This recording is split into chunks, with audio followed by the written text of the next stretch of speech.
অনুভূতি। কারো কাছে এই মেঘলা আকাশ বিরহের কবিতা লেখে, জানালার পাশে বসে কেউ খুঁজে ফেরে হারানো কোনো প্রিয় মুখ। আবার কারো কাছে এই বৃষ্টি ভালোবাসার প্রথম চিঠি। নজরুল ইসলামের গানেও আমরা বর্ষাকে পেয়েছি ভিন্ন সুরে, কখনো বিদ্রোহের প্রতীক হয়ে, কখনো বা প্রকৃতির উদ্দাম রূপ হয়ে।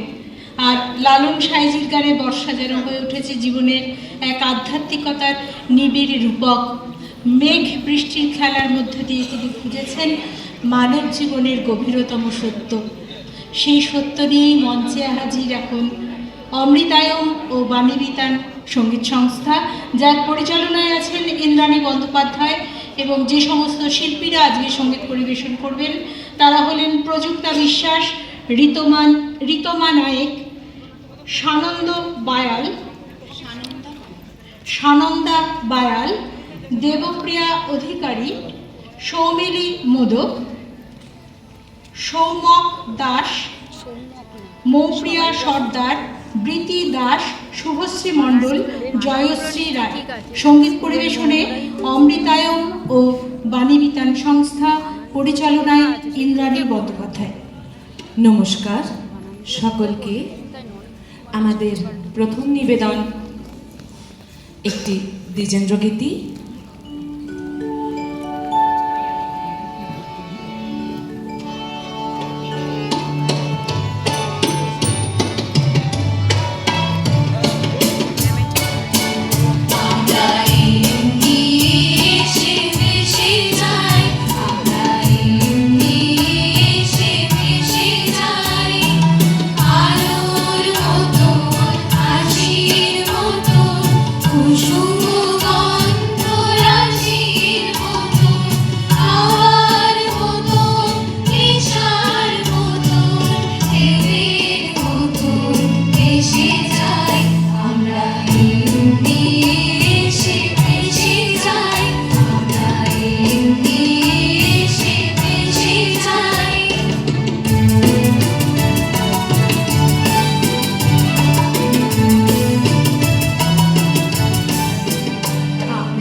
Nisha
এসো হে সজল শ্যাম